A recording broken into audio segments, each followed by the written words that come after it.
Welcome to Low Key PD. In this tutorial, I'm going to show you how to access previous drafts of the results from Google Gemini.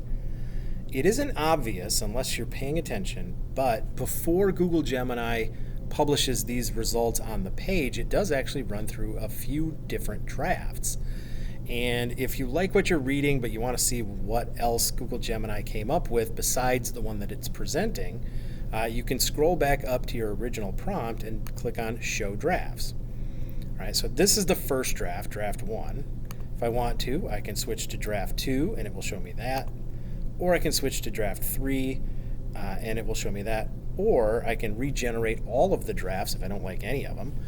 But this does give me the option to look at 3 different drafts and choose the one that best suits me, or perhaps, if none of them do, regenerate the results altogether.